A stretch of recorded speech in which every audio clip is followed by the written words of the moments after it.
Lahat ng nabanggit nating mga public figures ngayon, merong mga confirmatory na ebidensya sa chat ninyo, kung hindi man litrato, confirming that all of them received these kickbacks.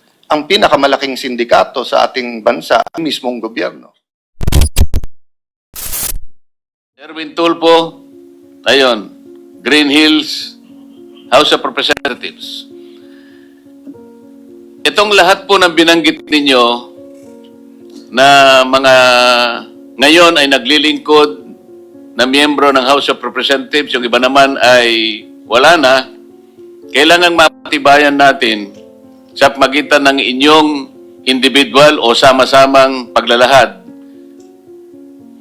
na tama lahat, na sila ay nakatanggap sa iba't ibang paraan at iba't ibang lugar ng salapi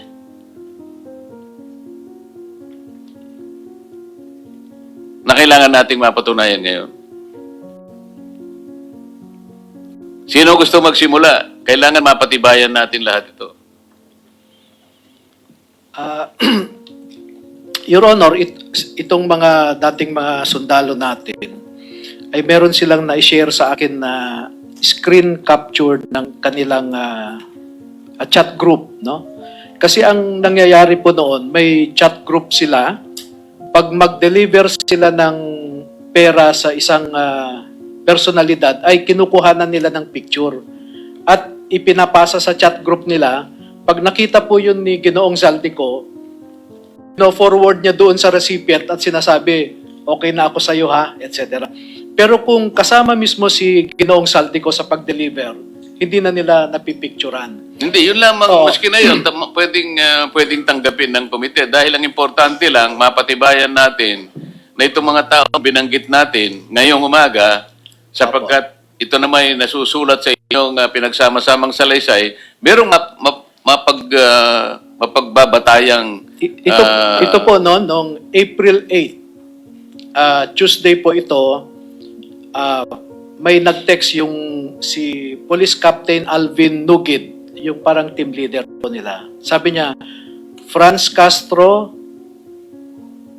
saka Arlene Brosas, dito na sila, sir. Tapos may sagot, sir, may kasama pa daw sila, continue daw. Pabaw na lang, sir, sa tropa sa baba. And then may naipasa rin nga sa akin na isang picture ni Congresswoman Brosas doon sa opisina ni Congressman Zaldico, no? So si Congresswoman... So lahat ng nabanggit nating mga public figures ngayon, merong mga confirmatory na ebidensya sa chat ninyo, kung hindi man litrato, confirming that all of them receive these kickbacks. Yung pag-receive po ng kickback, sabi ko, pinapadala sa chat group nila.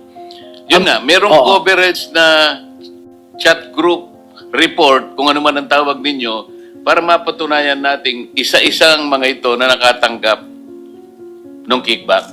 Hindi po exactly na one-on-one correspondence po, no? Dahil yung iba po na na-capture nila sa screenshots, through screenshots, nakuha po sa telepono ng iba. Pero may naiwan din po sa iba na maibibigay po namin sa inyo. Balikan ko po yung aking naunang tanong sa inyo kung individually meron kayong gustong isalaysay na hindi naman inconsistent dun sa inyong pinirmahan na sama-samang salaysay. Nauukol po sa pagdi-deliver nyo ng pera, kung kanino, ilan ang dinideliver, paano dinideliver, anong ginamit sa pagdi-deliver, kanino napunta. Yun lamang po, para sa ganon, malaman natin na nagkakaisa kayo hanggang sa magawa ninyo ang pinagsama-samang salaysay.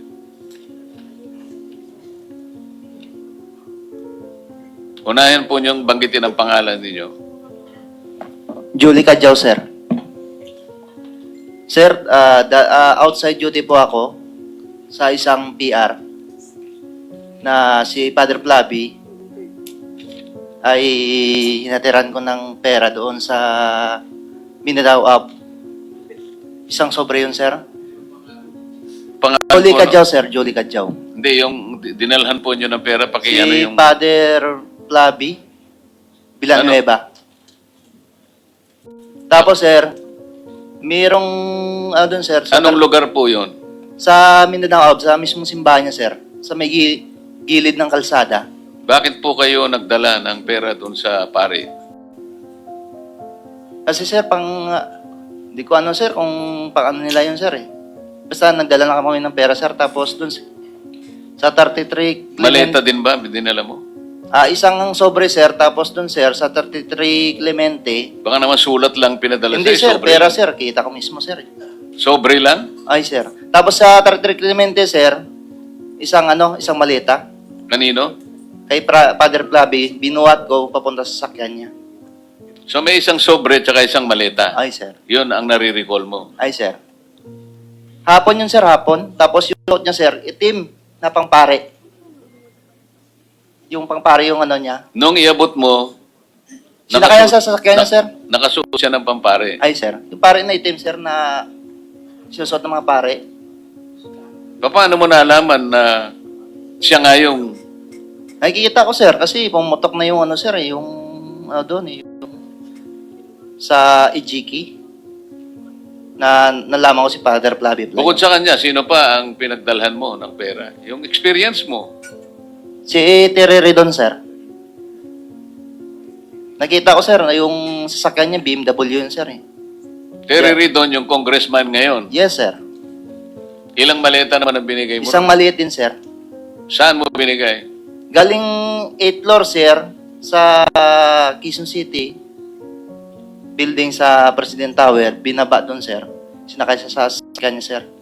Siya ang pumunta doon. Ay, sir, kilala ko, sir. Eh. Mr. Chairman, may I mention this lang dahil importante itong breaking news. Sabi ng Inquirer.net, breaking, NBI Director Melvin Matibag has revealed that NBI received information that former Congressman Mike Defensor allegedly bribed the 18 ex-Marines 5 million to provide 5 million lang nakalagay ito, walang nakalagay each eh. to provide testimony regarding the flood control anomalies. Matibag said the testimony came from an individual. An individual means one person. Kasi hindi individuals dapat unless it's grammar. With a direct relationship to one of the supposed 18 Marines.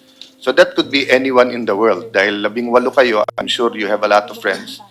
Pinangalanan si dating Congressman Mike Defensor na siya yung nag-offer ng halaga noong 5 million para maging testigo nga at lumabas mag-press con, Matibag said. He added that the NBI has already issued a subpoena to Defensor to shed light on allegations. I will not interrupt you now, Mr. Chairman. Mamaya, nandito na rin naman si ex-Congressman Defensor. It's time for him once again to use his last name and defend himself. Having said that, may I invite with the permission of the Chairman, Director Matibag, total mahilig kayong NBI pumunta dito sa Senado na walang imbitasyon. Ngayon kayong pumunta, iniimbitahan ko kayong ngayon. Kasi kung yung impormasyon mo ay hindi verified, hindi naman marites ang pangalan mo. Ngayon, kung verified yung iyong impormasyon, ibig sabihin, bilang investigator, no, NBI, ibig sabihin you have reasonable ground to believe na yung nagsabi sa iyo ay totoo. Pumunta ka dito under oath at pagkakataon mo ngayon makaharap si Congressman Mike Defensor at yung 18, no? So etong hearing natin ay open. So if Senator Tito Soto or Senator Erwin Tulfo, ika nga ni Raffy Tulfo, kung ikaw ay matapang, pumunta ka dito. Pag ikaw naman pumunta dito, ikaw ay uto-uto. Pero open po tong hearing na to. But especially now to NBI Director Melvin Matibag. Pumunta ka dito, Director, kasi ako, interesado talaga ako kung nagsisinungaling tong 18 ito. Pati si kumpanyero Tony Levy, kasi napakalaking disservice to sa ating bansa. Kung gawa-gawa to or kung may dagdag bawas kayo sa testimony nyo. Pero napakabigat ng testimony nyo kung sasabihin nyo ang pinakamalaking sindikato sa ating bansa, ang mismong gobyerno. So one of the two has to be the truth. That's why, Director Matibag, hindi pa naman kami matatapos. Imbitado ka ngayon or kung sino yung agent mo na nagkwento sa'yo. Pumunta ka dito para harapan tayo, magkaalaman po tayo. Thank you, Mr. Chairman. Thank you, Mr. President. Total, nandito naman po ang 18 magigiting na ex-soldiers. Kung totoo pong ganun kayaman si Mike Defensor, magkano, Mr. Speaker? Mr. President, 5 million each. Nakita ko 5 million. Each. Walang nakalagay na each eh. Sa nakita ko 5 million lang, walang each. Pero meron din finorward si Senator Amy na inquirer. So kayo po ngayon ay narinig po ninyo ang di umano'y balita na kayo po ay binribe ni Mike Defensor sa halagang 5 million. Each ba? So 90 million po ang pinambribe sa inyo ni Mike Defensor para lang gumawa kayo ng ganitong salaysay na sa aking pananaw ay ginawa ninyo sa ilalim ng Clarify, Mr. sakripisyo. Chair. Sa inquirer.net naman, yan, nakalagay na allegedly bribed each of the 18 ex-Marine 5 million. So each, so bawat isa. So, Pesos, simple pesos. lang po ang tanong. Totoo po ba kayo ay binigyan ng pabuya ni Mike Defensor? Bawat isa sa inyo ay tigli 5 milyong piso para gumawa kayo ng salaysay na ito na inyo ngayong ibinigay sa amin kaugnay ng pagsisiyasat sa flood control scandal? Hindi po, Your Honor. Pwede po bang hirap ito, Your Honor, yung nagsabi niyan para patotohanan niya? Yun nga po, Sa may ngayon hamon po, naman. Your Honor, halos nga yung pamilya na nga namin ngayon, yung kakapiranggot nga naipon namin, hanggang ngayon, yun po ang pinagkakasya namin. At yung pagkain po namin, nagkakaroon lang po kami ng, sa ngayon, nagkaroon po kami ng, yung mga kunting ipon, tawag nito, yung chipi-chipi na lang po nga kami ngayon, nagkatsaga po kami sa sardinas na makain, Your Honor. Kung nabayaran po kami ng ganyang halaga, itinapagaganda na po sana po ngayon ang buhay namin ngayon, Your Honor. Salamat po sa inyong confirmation na hindi po kayo talaga nabigyan ng kahit anong halaga. With your permission, Honorable Chair, yung kung 5 million bawat isa, sana medyo okay na ang buhay nila kung tutuusin, no?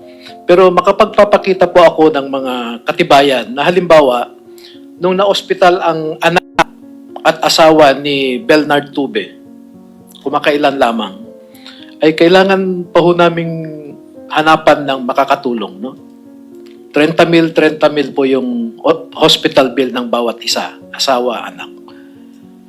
Nung naoperahan yung nanay ni Bubares, talagang pinaghirapan ko rin po na makaambag.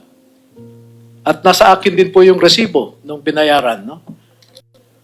Nung namatay po ang tatay ni Buduan, kumakailan lang din po, ay kailangan din pong pagtulungan namin para makabili ng kabaong ng tatay niya, no? Baka naman, Atty. Baligod, nung kayo po'y nagtulong-tulong para makakakalap ng halagang may tutulong nyo, baka naman isinilid nyo pa sa maleta kasi.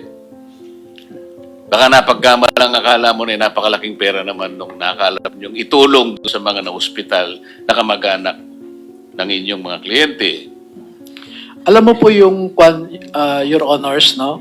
Ang motivation ng mga sundalo na ito, bago nila gawin yung kanilang affidavit, ang sabi nila sa akin ay, Attorney, nasubukan namin ang nakipaglaban.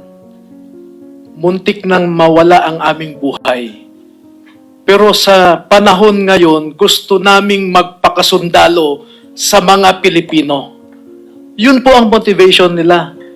Kung yung, alam niyo po, kung accusation lang nagaling kay Matibag, naaawa po ako sa NBI dahil eroded na yung credibility dahil kay Matibag. Bali na po, alam nating gagawa lahat sila ng anong klaseng usap para lamang bigyan kayo ng batik, para lang hindi kayo paniwalaan ng ating mamamayan. Ang mamamayan po ngayon ay nakikinig. Sila po ay sumusubaybay sa pagdinig nito. Sila po ang higit na nakakaalam kung sino kayo. Dahil alam nila ang katotohanan sa likod ng inyong mga sinasabi. Atty. Baligod, inumpisahan ko ito nung dumating dito si Master Sergeant Orly Gutesa. Pinagsisihan ko nga na naipresenta ko pa siya, hindi ko kasi alam na ganun ang gagawin sa kanya. Ang buong akala ko kasi, Atty. Baligod, ang isang taong katulad niya, talagang hindi ko siya kilala. Wala akong panahon noon na kausapin siya, kaya lang nagmakaawa siya na kung pwedeng makausap ko kayo. Ang sabi ko, mag-aalas 3 na. I can only spend at least 10 minutes. Kasi babalik ako, ayaw ko mag-absent dito. Nakita ko siya, may dala-dala siyang kasulatan. Binasa ko, sabi ko, mabigat ito, nakahanda ka bang i-testify ito? At ano naman ang motivation mo para gawin ito? Unang-una po kanya, ako po'y naliligalig na po ang aking kalooban dahil ito po palang trabaho namin. Nakikita namin sa pinag-uusapan po ninyo dyan sa Blue Ribbon Committee, ito po lang mga maletang ito ay puro pala pera po ng bayan pa ito na kung saan-saan lang napupunta, kaya gusto ko pong mag-testify. Alam mo ba kung kahihinatnan mo dito? Alam ko po, alang-alang na lang po sa bansa. Alang-alang na lang po sa pamilya ko at mga apo ko. Hindi pa rin ako naniwala ron eh. Parang added na lang na kumpiyansa. Kaya panotaryo mo nga yan. Kasi talagang alam kong mabigat ang gagawin niya eh. Panotaryo mo nga yan. Pinanotaryo niya po. Nagkaroon pa ng problema. Ginamit pang dahilan sa kanya yung notaryo. Walang kasalanan ng tao. Parang siya pang pinalitaw na nag-inventory. Para ba siya nakahanap ng notarial seal, nakahanap ng dry seal, at siya pang pumirma. Ganun po yung nangyari. Tinakot yung tao. Hindi namin malaman, ilang araw namin siyang hinahanap, wala ng contact. Palagay ko yung mga kayo ay na-contact nyo siya one way or the other, pero nawala na lang siyang parang bula.